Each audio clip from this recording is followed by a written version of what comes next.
el ribosoma, algo así como las PBP, o simple y sencillamente, como pasa con visa, disminuye la permeabilidad a los mismos y como no llegan al sitio de acción, pues también aumenta el MIC. ¿Sí? Problemas con los amenorcócidos, ustedes lo saben muy bien, es la toxicidad. O sea, si quieren dejar a alguien sordo o con falla renal permanente, pues denle aminoglosia, es una muy buena manera de conseguirlo. Alguna vez yo propuse a los pediatras que se hiciera un seguimiento a los niños que habían estado en terapia, como recién nacidos, y que habían recibido nefrotóxicos u ototóxicos, y que les hicieran a lo largo de los años depuraciones de creatinina y aparte pruebas audiológicas. Porque según ellos nunca pasaba nada. Vamos a hacerlo, pero objetivamente, no porque tú digas. No lo aceptaron. Yo tampoco lo hubiera aceptado si yo les hubiera puesto el antibiótico. Cuando estaba yo en Houston en infecto, si yo indicaba anfotericina B, no me decían nada. Pero si yo ponía amicacina, me mandaba a llamar al jefe. Oye, ¿esto qué? ¿No sabes de las demandas? En México no hay demandas, pero aquí sí hay. Entonces, dependiendo del sitio de modificación enzimática y el tipo de modificación, acetilación, adenación, fosforilación, es el tipo de antibiótico que se va a afectar. Por eso hay organismos que son sensibles a amicacina, resensagenta o a tobra, que son más parecidos. Hay algunos que son susceptibles a canamicina y no son susceptibles a los otros. Pues dependiendo de la enzima es el aminoglucósido que se afecta. Hablando particularmente de los gram positivos, los aminoglucósidos más efectivos, y por eso los indicamos así en patologías como la endocarditis, son la gentamicina. Hablando de los gram negativos, los aminoglucósidos más efectivos, amicacina, sobre todo, o tobramicina en el caso de pseudomonas. Por eso existe el famoso TOBI. ¿Sí conocen el TOBI, no? Es tobramicina inhalada que le dan a los niños con fibrosis quística. Pero si le dan tobra a un E. coli, seguramente no va a jalar. Le dan tobra a un estafilococo, seguramente no va a jalar. Tetras. Puede ser igual que aminoglucósidos. La única que se suma es que tiene unos muy buenos riñoncitos. O sistemas de hemodiálisis. O bombas de achique. Que les permiten orinar, expulsar, evacuar al antibiótico. Entonces, una bacteria que es sensible penetra perfectamente la tetraciklina, llega a su sitio de unión, que es el ribosoma, mata la bacteria. Cuando tienen bombas de flujo, lo que pasa es que pueden entrar muy bien, pero la bacteria las expulsa. Entonces, no llegan muchos al sitio de acción y por lo tanto pueden hacerse resistentes. O en el caso de modificación del sitio, pues puede juntarse mucha tetraciklina intracitoplásmica, pero no llega al ribosoma. ¿Sí? Así rapidito hablamos de la resistencia.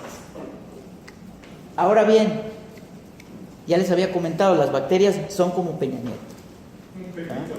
Son como Peña Nieto. No saben leer y escribir. No saben que solo les pusieron la cefalotinita, la ciproxinita, la dicloxacinina. Y cuando ustedes las molestan, pueden generar resistencia de muchas formas. Y por eso existe lo que se llama la resistencia múltiple. ¿Dónde se ha estudiado más esto? Tuberculosis. ¿A poco el mecanismo de acción de la rifampicina es igual que la isoniazida? O de la streptomicina con la piracinamida. Son completamente diferentes. Sin embargo, las bacterias como MTB han aprendido a hacer resistencia a muchas cosas a través de muchas formas diferentes. Como se puede ver. Tienen porinas alteradas, expulsan el antibiótico, cambian el sitio de acción, generan beta-lactamasas. Y entonces la moraleja debería ser: no le des antibiótico al que lo necesita. Esa idea estúpida, anticuada, de le voy a dar antibiótico para proteger, no funciona. ¿Sí? Por eso ahora hay comités de antibióticos. Claro, en México no. Cuando yo empecé mi comité de antibióticos y mi control de antibióticos En el hospital me querían linchar. Pero ya tengo 12 años así. A base de mentadas de madre, a base de rayadas de carro, bajadas de llantas, amenazas de los laboratorios, falta de invitación a congresos. Pero ahí sigue. Mucha gente, no, hay poca gente que se aventaría a hacer esto. Porque esto es un problema mundial, ¿sí? Según la OMS, es algo incontrolable. Es una epidemia, es como el ébola. La gente ya se está muriendo porque no hay con qué tratar. Como en los tiempos de Lister o de Severus. Pero en México, ¿qué dice la Secretaría de Salud? Como dice la canción, no hay problema, no hay problema. No pasa nada. Es un hecho que el fracaso de la terapia muchas veces, aunque no siempre, se relaciona con la resistencia. ¿Qué nos enseñan los laboratorios? Doctor, es que en su hospital hay muchos gérmenes resistentes. ¿Pero cuáles? Tengo que saber cuáles.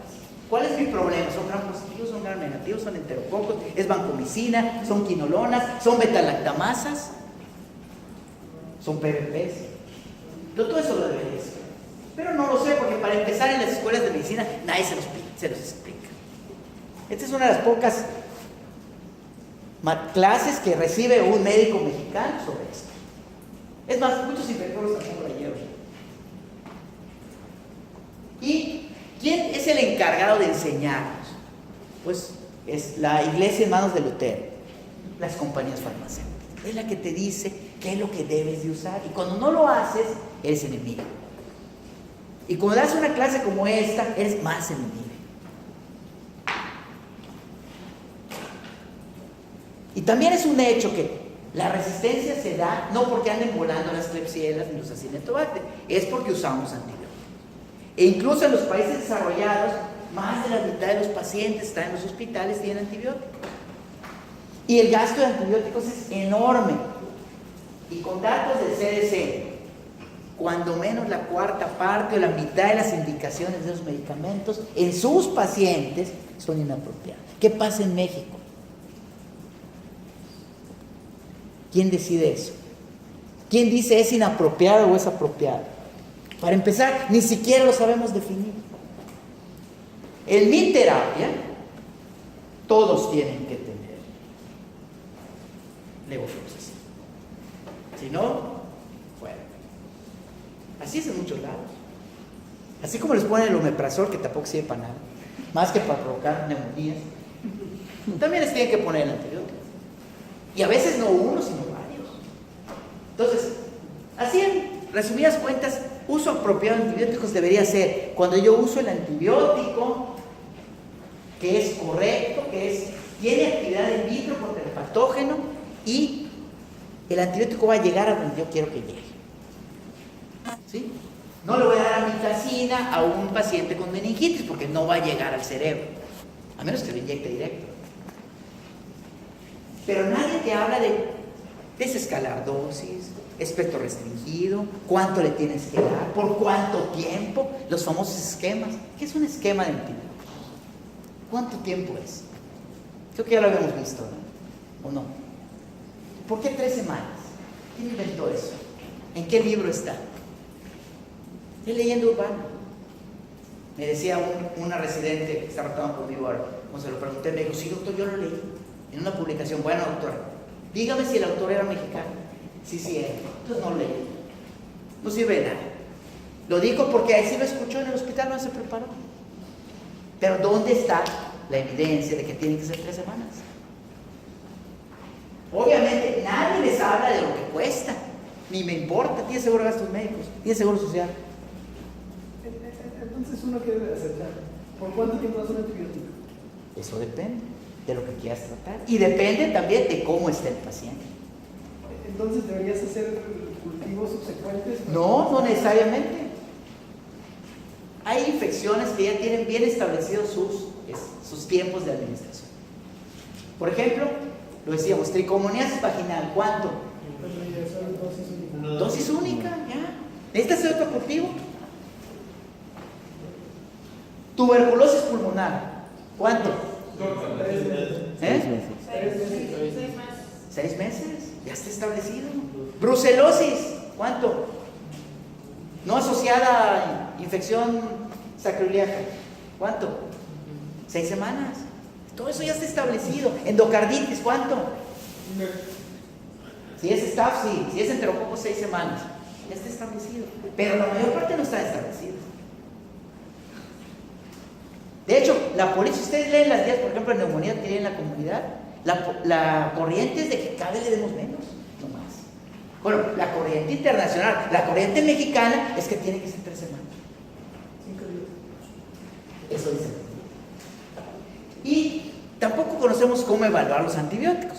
Hay mucha resistencia. A ver, hay mucha resistencia. Hay más en el metro que en el Zambrano. ¿Ustedes qué creen? Sí, porque está en fármacos. ¿Cómo lo puedes probar? No se puede. No, sí se puede, pero ¿dónde está ese dato? Es lo que tú crees. ¿Sí? Pero ¿dónde está la evidencia? ¿Cómo mides eso?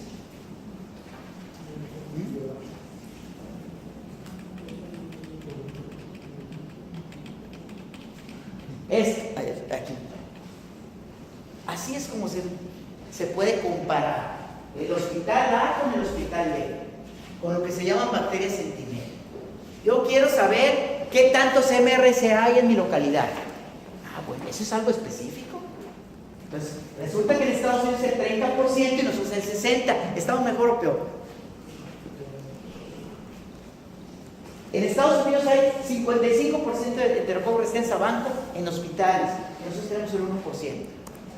¿Por qué? No lo sé, pero así es. Enterobacterias producen BLES. Fíjense, Klebsiellas tenemos muchas más que en Estados Unidos. E. coli tenemos menos.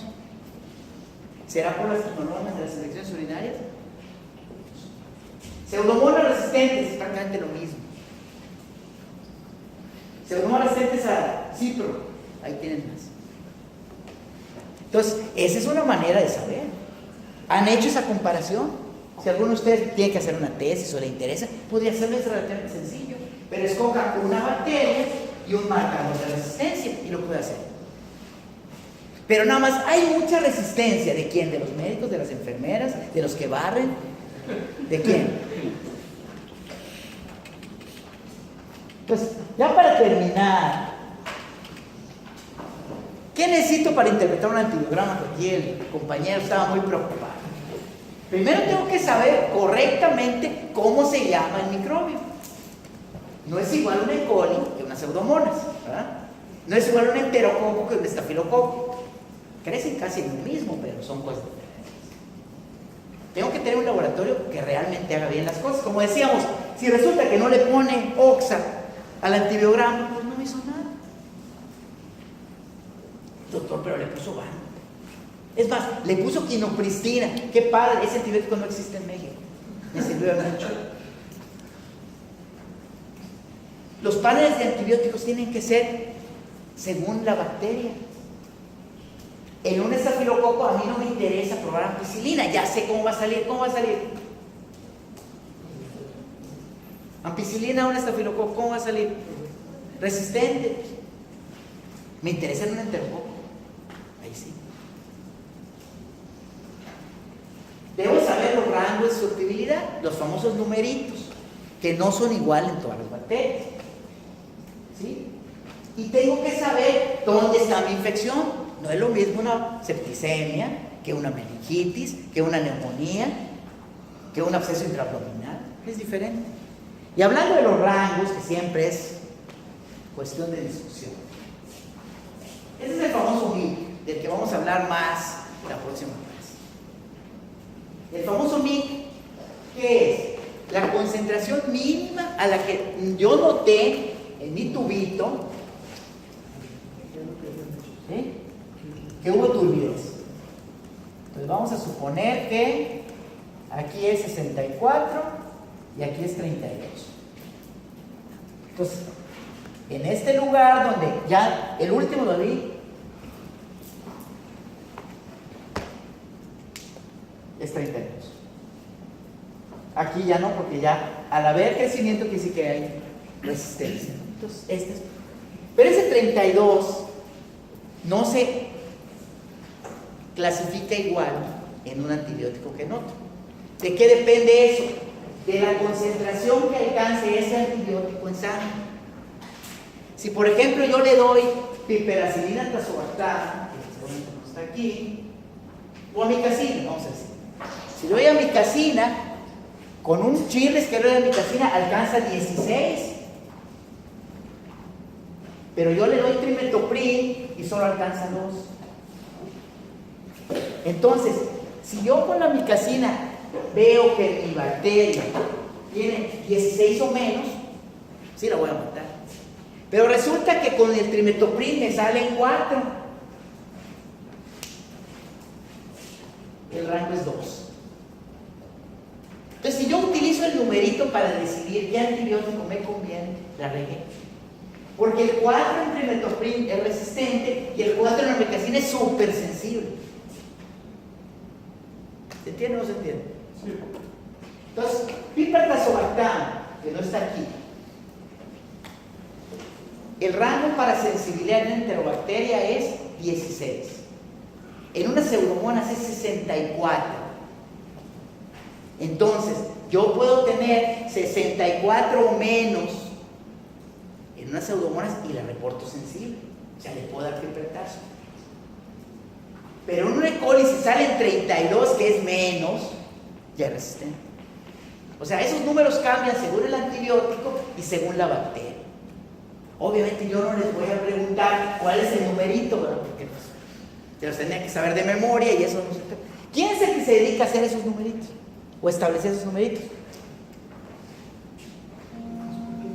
Una agrupación norteamericana que se dedica nada más a los estándares de laboratorio. Y es la que nos dice. En este caso, por ejemplo, yo puedo decir, bueno, el número más chiquito es cipro. Le voy a dar cipro. Si cipro es 2, ya es resistente. Si trimetoprim es 2, es sensible. O sea, yo no puedo, insisto, utilizar el número para decir que es. Entonces, ¿qué debo hacer? O sea, ir a buscar la NSCLS. No. Eso te lo dicen en automático aquí. ¿Qué es sensible y qué es resistente? Tú tienes que escoger en base a lo que tú necesitas. A ver, es doña Chonita, que es de San Bernabé, que tiene una cistitis no complicada, que no le voy a poner inyecciones, porque simplemente con la primera le vas a sacatear. Está bien, dale ciclo. Pero es doña Chonita, que está séptica, que tiene un absceso en el riñón y está en terapia. A lo mejor no le doy ciclo, le doy ceftriaxona. O sea, el paciente, la infección y la bacteria es la que te va a decir. Y por supuesto la antibiótica te va a orientar para ver cuáles son las opciones que te quedan. Aquí tienes muchas en este. De repente ya no tienes muchas. Pero no es el número. Porque puede ser que doña Chonita sea cirrótica. Y si le das quinolonas, te la vas a echar. No le das cipro, aunque no necesita una chica. ¿Sí? Bueno, muy bien. Nos veremos la próxima clase.